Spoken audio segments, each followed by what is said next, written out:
Hello and welcome back to my channel. My name is Ali and here I just talk to myself about books, and then someone, maybe you, may or may not watch this at a later date. In this video I will be showing you how I decided to rebind my copy of Howl'S Moving Castle because I didn't really like the cover. As you can see here, I'm currently taking off the cover from the paperback. It's very difficult for me. It took me quite a while to get it off, but when I did it, it was quite satisfying. So here we have the cover, and yeah, now we can get started with the rebind. I actually forgot to video the step between the prior one and this one, and that was I sanded down the spine a little bit just to get rid of kind of the loose bits of paper. I'm now adding some bookbinding glue, which is just PVA glue I think you can use, and I'm going to be adding the mull cloth, which is like a cotton fabric cloth, to the spine to be able to provide a bit more structure and strength to the spine.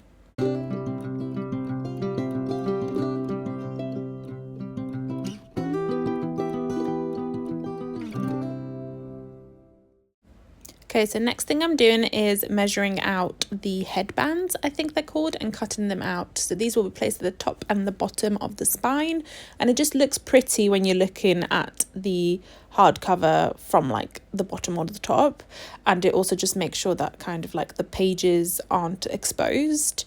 So I've decided to go with like a light blue colour because it will match the book cloth that I have picked for this design.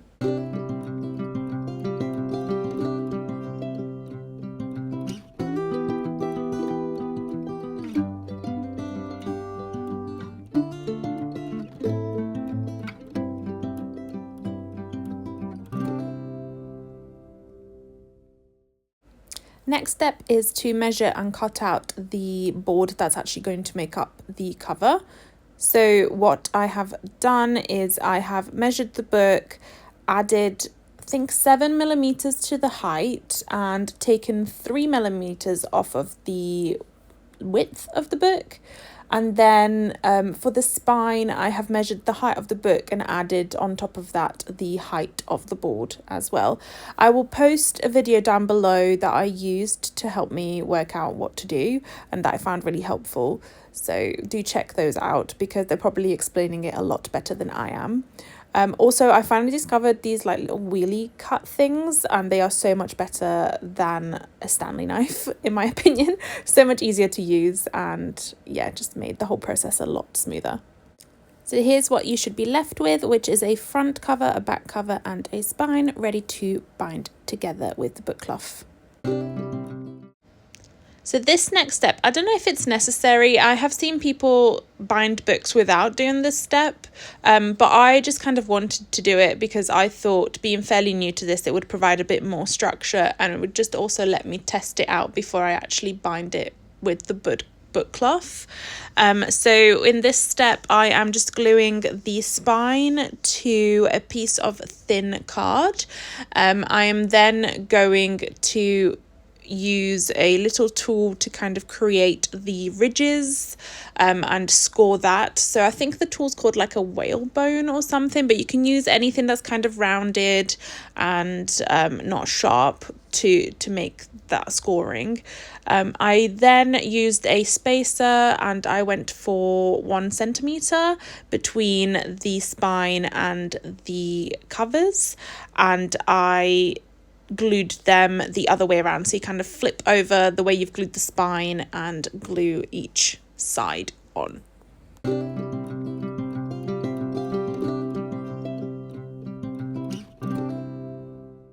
Once glued, it's finally starting to look a little bit more like a book cover.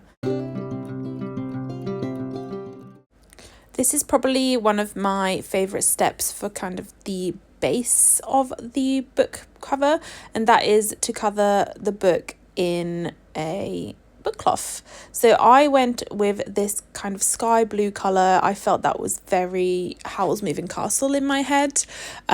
Sorry, I just realised that I literally was just covering the camera with the book cover, so you can't actually even see what I'm doing. But essentially what I'm doing is I'm measuring out the right length of book cloth that I need to cut. You want to leave about maybe, I don't know, an inch or so all around, and I'm just measuring that out now before I cut it.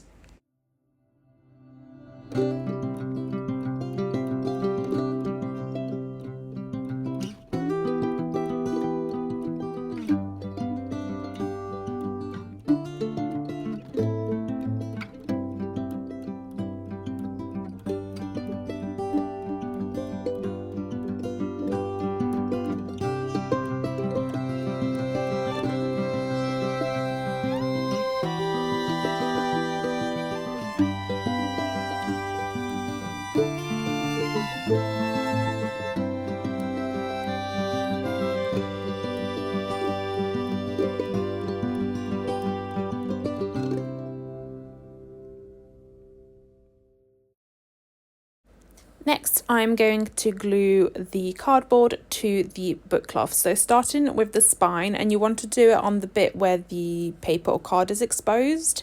So put the glue on there, flip it over and press it down. I'm then going to flip over the book cover and start scoring to make sure that the book cloth is, you know, there's no ridges, no bumps, no lumps, there's no kind of glue overflowing anywhere. And also I'm going to rescore those edges around the spine to make sure that the folds are there for when, you know, you fold the book together.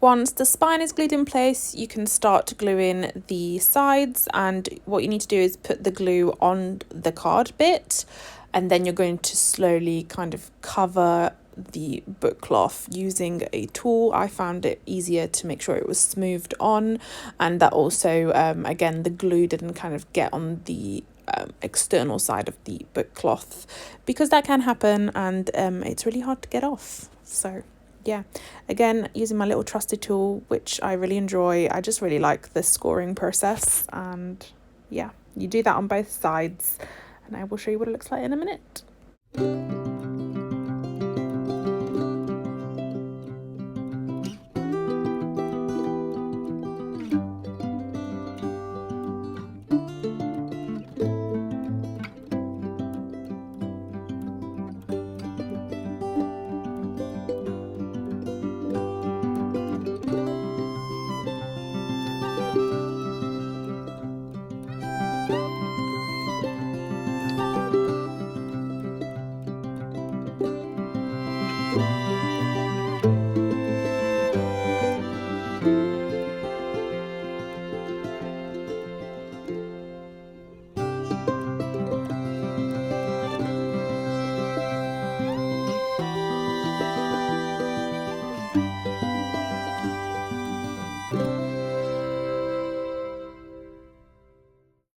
Once you've glued the back, this is what you're left with, and the next step is to cut out the corners so that you can fold them more easily, and there is a little tool to do this. So you just align it with the corner, and then you pretty much just cut off the top, and this will just help you to fold it in a way where there's not really loads sticking down. I did score the corners a little bit to make sure that it like tucked in, and again, the video that I will have linked below will probably explain this a little bit better. I have definitely need to work out a better way to video this in the future, because you can't really see anything that I'm doing, but yeah, so that's kind of what I'm doing. And then you're going to glue the sides. So I started with the top and bottom, and then did the actual sides of the book cloth.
And now it's starting to look like an actual cover.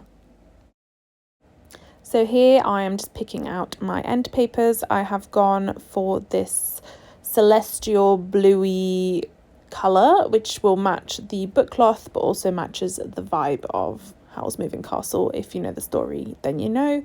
And yeah, here I am just folding it. I'm then going to measure the book to make sure it's the same size as the book. And I'm going to glue them either side of the book and let it dry.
So while that's drying, I designed the cover and the spine on Cricut Design Space, and I am now cutting it out. This was definitely an investment, but it's been fruitful so far and I've really enjoyed it. So yeah, I'm going to keep using this because I need to make sure it was worth the money, but so far it definitely has been. So here you can see what it looks like once I've cut out and weeded it. Now it's time for the best part, which is the heat transfer. And yes, I am watching the season 11 of Married at First Sight Australia in the background because I have never seen it before. Some of my colleagues at work were like talking about it and now I'm hooked and I can't stop watching it. So here I am with it on in the background whilst I bookbind.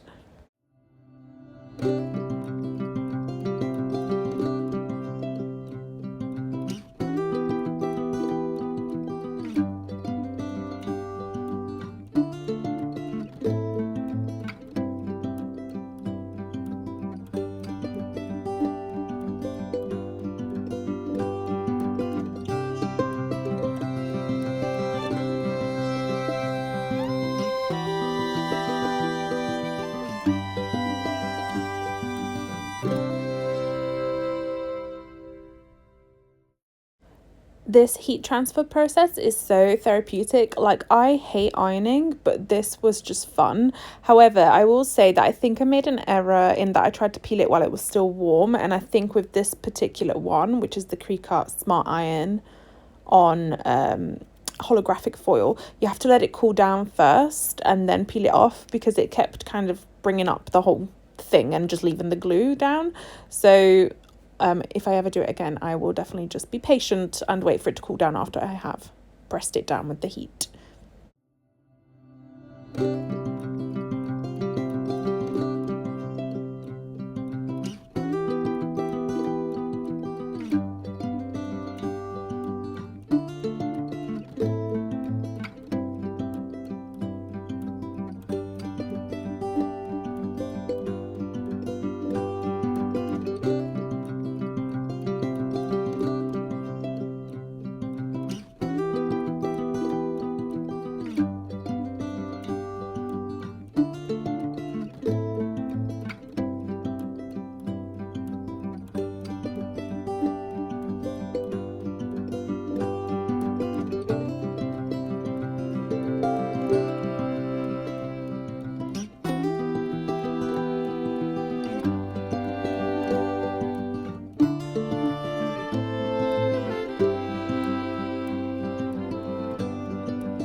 And here is what it will look like once it is done, and I am absolutely obsessed with it. Like, I just love it so much. Yeah, I'm really glad with these design choices. And now comes the last step, which is to glue the cover to the book. So I have placed some paper, or well, kitchen towel, between the end paper, the last page of the end paper, and I'm using that to make sure that no glue gets on the rest of the book. And what you're going to do is put glue on the end papers and then kind of fold the cover on top of it, press it down. I like to reopen it to make sure that it's kind of covered everywhere that it needs to be and it opens properly without being too stiff, and then you're kind of done.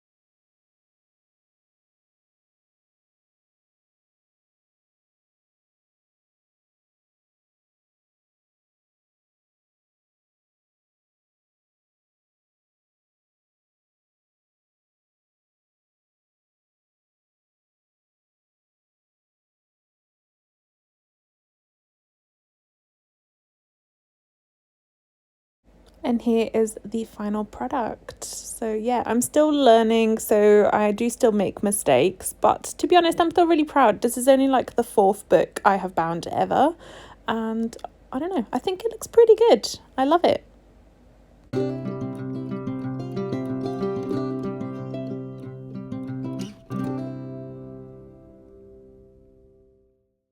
So I have filmed a video of me rebinding a book. I don't know if I'm going to post it because I don't know how good it looks. I feel like I need to work out a better camera angle to record this. But I did rebind my copy of Howl'S Moving Castle. I don't know if you guys have seen the cover. I had like the green purple one, and while I liked like the little kind of silhouettes and stuff in the writing, I didn't like it. I thought it was quite ugly. So I wanted this to look a little bit more like Ghibli, and I ended up getting some kind of bluish pinkish holographic foil. I have the castle here. It says Howl'S Moving Castle and Diana Wynne Jones over here. And on the side we have Calcifer and the Scarecrow. And on the back we have Howl and Sophie and a quote at the top. Sorry, it's really hard to see this holographic foil, but it says, "I think we ought to live happily ever after," which is a quote from the book. I did want to put the you know, "there you are, I've been looking for you" quote, but I don't think that's actually in the book. I think that's like in the movie. So yeah, I rebound this. I may or may not post the video, but let me know if you enjoy.